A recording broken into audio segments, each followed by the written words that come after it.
Hey, it's Jeff Zito, and thanks for checking out the Celebrity Jobber podcast. This is a special episode for me, episode 100. I can't believe it. Seems like just yesterday I was talking to my friend Gentry, who's in charge of the podcast network, Podcast Playground, and he was wanting me to come up with an idea and do a podcast, and kind of came up with the idea, what would happen if a certain celebrity that you know of didn't get their big break and become famous? Maybe they would just have a regular, ordinary job.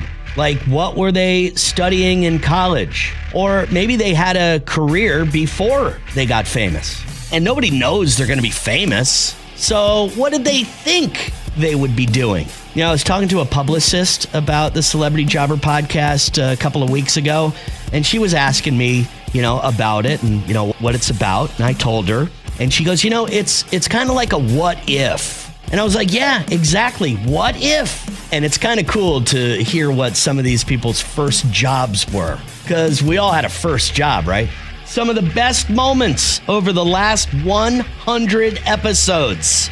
Today, you're going to hear from some of my past guests. Ricky Medlock from Lynyrd Skynyrd, Paul Rogers from Bad Company, Dog the Bounty Hunter, Kevin Cronin from REO Speedwagon, Mr. Wonderful, Kevin O'Leary from the Shark Tank, and the 6'5" black rapping cowboy, Cowboy Troy. Some big moments in their career, some big moments that made them famous. And what if things went a little different? This is going to be a good one. It's episode 100 of Celebrity Jobber. The Celebrity Jobber podcast with Jeff Zito. If you like what you hear, please subscribe. What if these celebrities weren't famous? What would they have become? What was their first job? We're about to find out. All right, so we're going back to episode 55, released on October 13th of 23. The legendary Paul Rogers, lead singer of the bands Free and, of course, Bad Company. I talked to him about his strokes that he had. Yeah, multiple strokes. Paul was talking about his new album, but after the strokes, he had to relearn how to walk and talk and brush his teeth and, of course, sing again. It's a really great episode you should check out, but probably one of the biggest what ifs almost happened to Paul. Imagine what would have or could have been.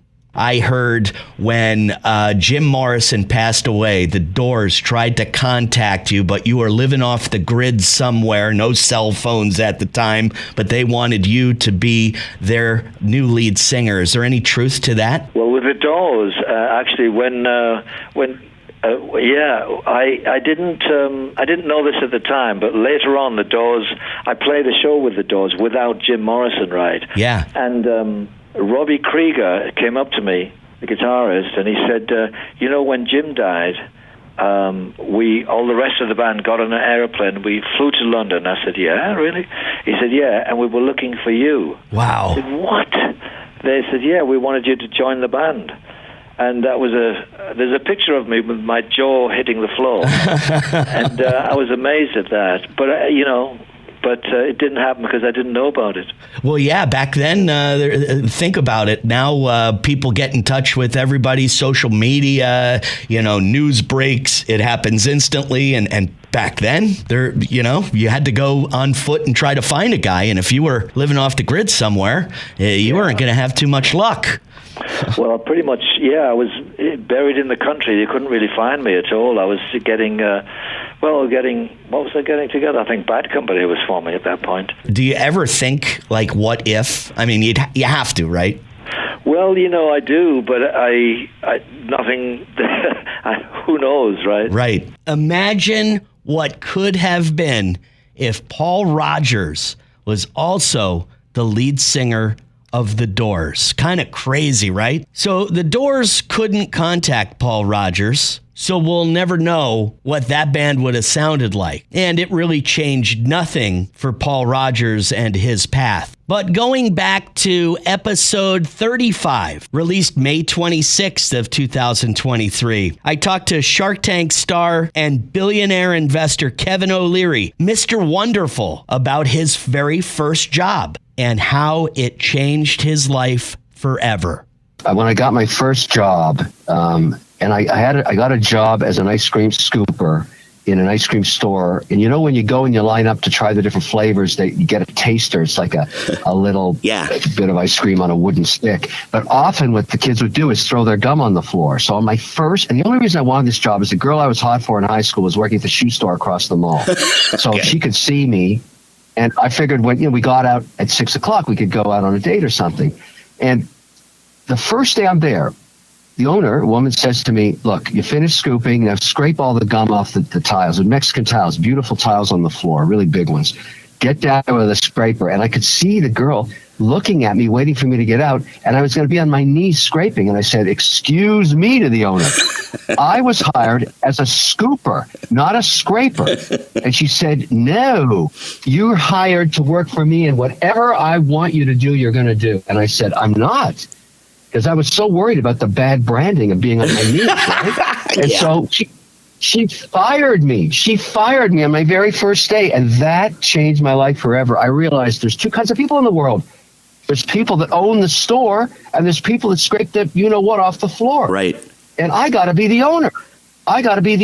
And that was the last day I ever worked for anybody in my life. I went back years later with a camera crew after, we had our first big exit in the learning company, that $4 billion you referenced.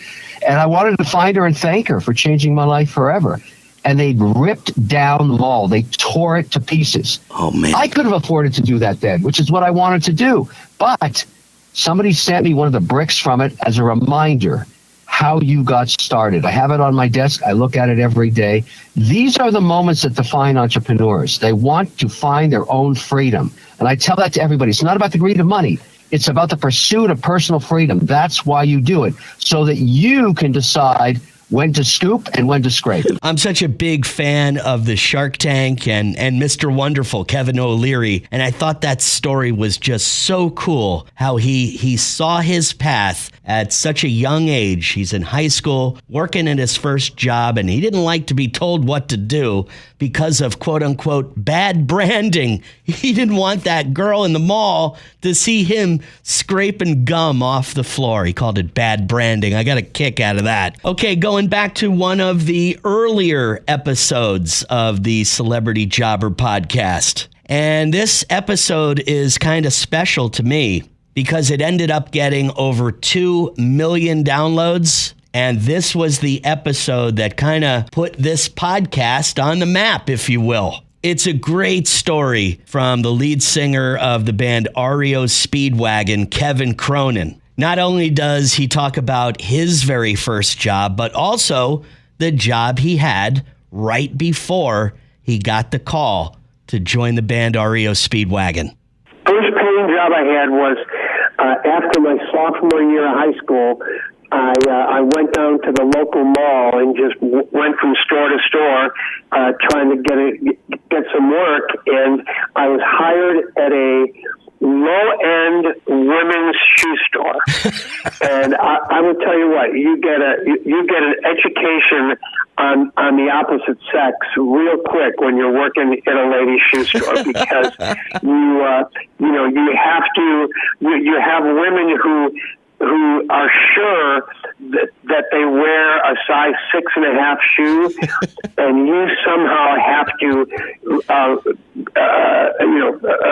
diplomatically break it to them that these 8.5s that you're bringing out are somehow, they must have been misized to fit your feet. So you learn a lot, and no matter what you do, man, you got to look at it as a learning experience and something that's going to enrich yourself in one way or another.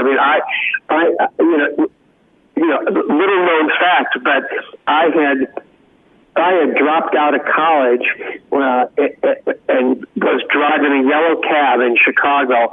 And on my fourth day on the job was when I got the call from this guy claiming to be the lead guitar player in REO Speedwagon and wondering if I was interested in joining the band.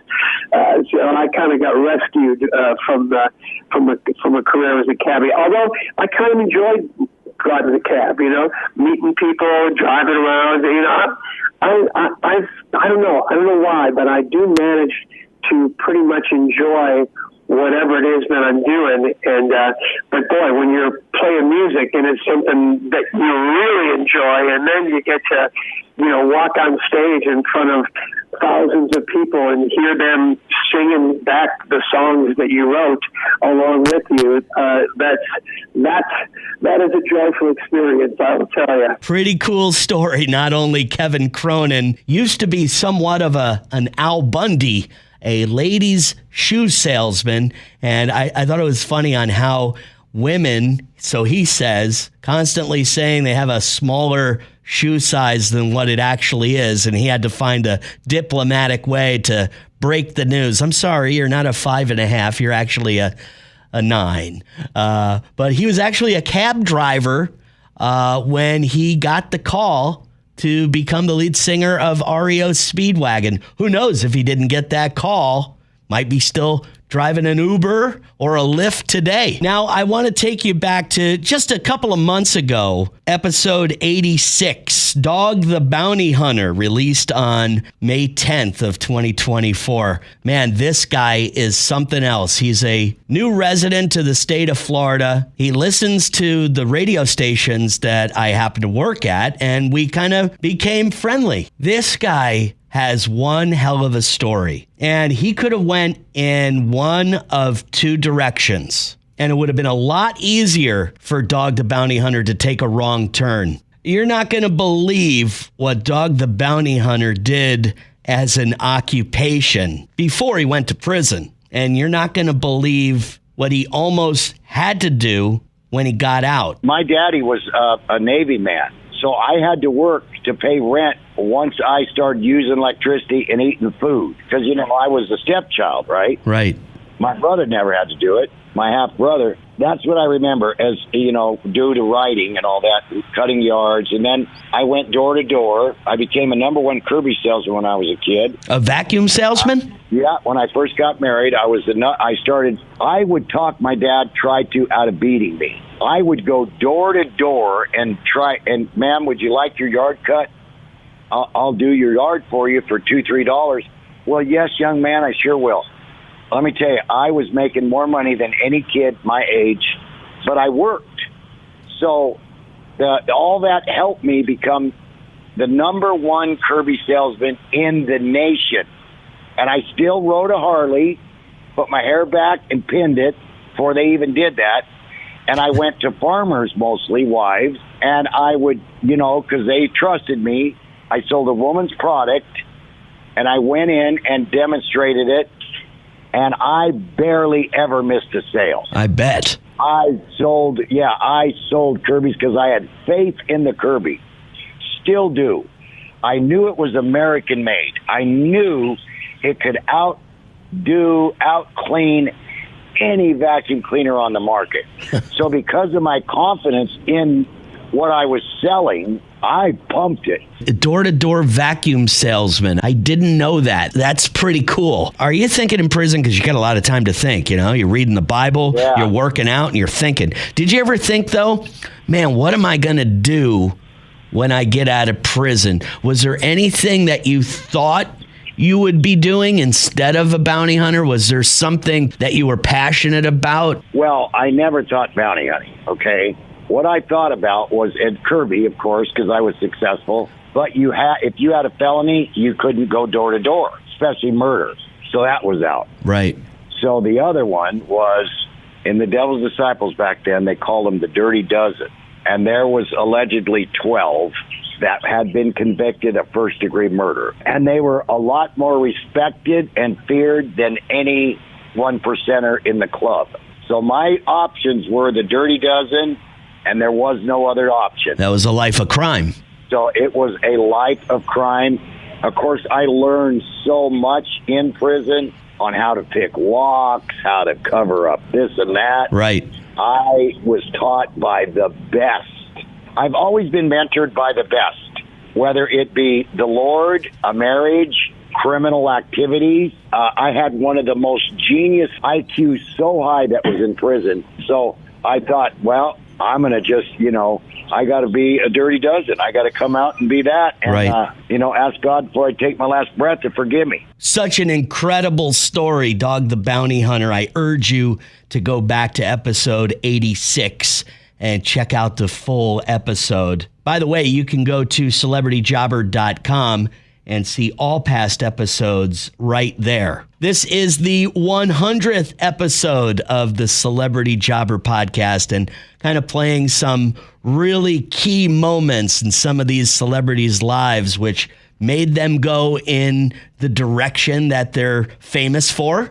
Maybe a big break, a first job, pretty much finding out who these people were before they were famous. And a couple what if moments. One that you had earlier when I talked to Paul Rodgers and how the band The Doors wanted him to be the lead singer of their band, but they couldn't find him. Another what if moment from Lynyrd Skynyrd guitarist Ricky Medlock, episode 72, released February 9th of 2024. What if? Ricky talks about how he was one of the early drummers of the band Lynyrd Skynyrd, which has drawn a lot of controversy online. And he also talked about the infamous plane crash that killed lead singer Ronnie Van Zant and guitarist Steve Gaines and his sister Cassie Gaines. How things might have been different for Ricky Medlock as he talks about almost getting on that plane. I had taken my old man over to see Ronnie and the guys because Ronnie really loved my old man. He had taken my old man as an inspiration to write, one of the inspirations to write Curtis Lowe about. Right, okay, great. And he had dedicated the album Nothing Fancy and a song on there called Made in the Shade because he used to tell us, you boys keep going the way you're going, and one of these days you'll have it made in the shade. Right. So Ronnie wrote a song to that. Well, we went over to their studio at the time in Riverside, and they were there. And Ronnie saw my dad and gave him a big hug, man, and said, Shorty, it's so good to see you. Y'all come on in and we'll play you some of the new record. Well, we go in, and he happened to play That Smell. And so after we heard it, and we talked a little bit longer. Before we left, Ronnie said, Ricky, we got our own plane. Why don't you come ride for a week with us? Oh, my God. Just come and hang out, maybe get up and jam, whatever. Oh, my God. And I thought it was a good idea. So right 2 days, maybe a day and a half, 2 days before, Blackfoot gets bookings. And so we had to do shows, and I called Ronnie up and told him that I couldn't go, had to do shows. Well, as they were leaving that afternoon from Greenville, we were pulling into Columbia, South Carolina. And that's how close fate was. Oh, my God. Then I heard about it. And, of course, my parents were just, shocked. My mom was, really shocked and kind of devastated because she loved all those guys. And the next thing was that after, I went through this thing where I says, man, if I'd have been there, maybe I could have said something or done something. But the next thing you know, I joined Skynyrd again, and we're on our first run in Europe in '96. We had just played London, and we had just did the tour over there, and it was on the anniversary. Oh, God. In '96. It was on the anniversary of that happening. And I climbed up on the bus upstairs, the double-decker bus, on the front lounge, and I'm sitting with Gary and Dale, and Gary looked over at me and said, where were you? And I was like, where was I what? He goes, where were you on this day back then? I said, oh, okay. I said, I was in Columbia, South Carolina as you guys were leaving to go to Greenville. And I said, Gary, I always thought maybe if I'd have been there, maybe I could have said something to change the course, And he goes, Ricky, there was really nothing you could have done or said. And he said, besides, it's meant for you to be here now. It wasn't meant for you to be there then. Wow. So there you go. Absolutely gave me chills. What if Ricky Medlock was on that plane? Obviously, we wouldn't be talking to him, and he would have been maybe one of the band members of Lynyrd Skynyrd who perished. But just an unbelievable story and a crazy thought. What if he happened to go on that plane? That was a great episode. Finally, if you are a fan of country music, you might know the 6'5" black rapping cowboy by the name of Cowboy Troy, who was discovered by country superstars Big and Rich. And a friend of mine just so happened to be listening to this past episode a few weeks ago, which, by the way, was episode 17, released on January 20th, 2023. And he was telling me, wow, what an amazing phone call that Troy got that absolutely changed his life forever. After about a year of driving and flying back and forth between Dallas and Nashville, it fizzled out. It didn't work out too well. So I got back to Dallas and decided I'm going to get me a job. And then my other job had been filled, so I wound up getting a job selling Western wear at Cavender's Boot City. Okay. and did that for a while because I knew the material, I knew the stuff because I was always shopping, buying clothes there.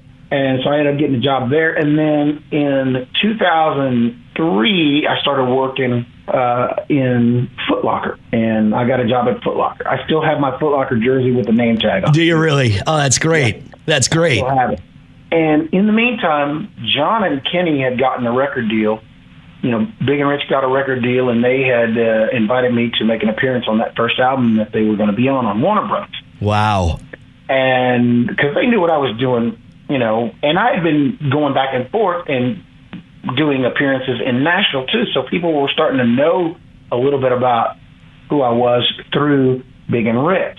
And then one day, spring of 2004, I get this phone call, and you're not allowed to have your cell phone with you on the sales floor, so it was in the back. Right. Actually, I had it in the back, and then I see that there's a voicemail, and it's just about my lunch break. So I go and sit out in my car, and at this point, it was one of those things where I was like barely making ends meet. My vehicle had been repossessed, and I was literally driving a small 1998 Kia Sophia. Oh, boy. Yeah, it was a tote the note used car lot. Right. Oh, man. And I'm sitting in my car, and you still had to crank the windows with the handle. Right.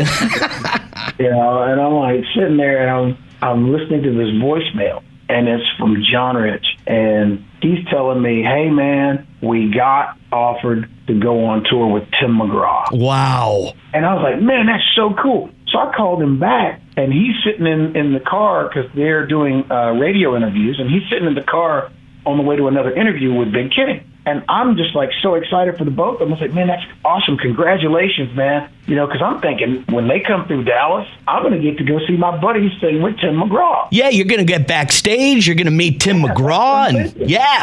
And then all of a sudden, I was like, congratulations, guys. It's going to be awesome. Can't wait till you guys get to Dallas and we'll come see the show. And they're like, no, dude, we want you to go with us. Oh, man. And I'm like, what? And so at that moment, I didn't really know, should I start bawling or should I start yelling? Because it was like, really? Do you really want to take me on tour? And they were serious. And, I had just gotten married at the time, so I'm like, let me ask my wife. But yeah, that sounds cool. And I literally had just gotten married, so, not long before then. I asked the wife, and she was kind of like, what? Really? Are you serious? Right. I'm like, yeah, this will get us out of debt and all that, because we were trying to get by. And so went on tour, and summer tour turned into the fall tour. And the fall tour turned into a record deal for me. Wow. So, and my first record came out in 2005. So it was my first major record on Warner came out in 2005. So it just turned into that. But I kept my Foot Locker jersey with me for the first year. I'd keep it in the closet on the tour bus to remind me of where I came from, because it would serve as a reminder, like, if you mess up, you got to go back to the mall and sell shoes again. What an unbelievable story. The phone call that changed his life in his Kia on his lunch break from Foot Locker, and keeping that Foot Locker jersey on the tour bus with him to remind him if he screws up, he's going right back to selling sports shoes, to selling sneakers. Man, unbelievable. It's why I love doing this podcast. Moments that changed these people's lives and what they did before they were famous, Everybody's got a story, and I love hearing about them. And I guess you do too, because you've listened for 100 episodes. If you weren't listening, I wouldn't have done 100 episodes, that's for sure. So I thank you so much. The Celebrity Jobber Podcast, streaming on Apple Podcasts, Spotify, or wherever you listen to podcasts. Please subscribe. I would love a 5-star rating and leave a review. You can listen to every episode on celebrityjobber.com. Follow on Instagram, celebrityjobber_podcast, and youtube.com/celebrityjobber. Here's to 100 episodes. Thank you so much for listening to the Celebrity Jobber Podcast. Until next week, I'm Jeff Zito.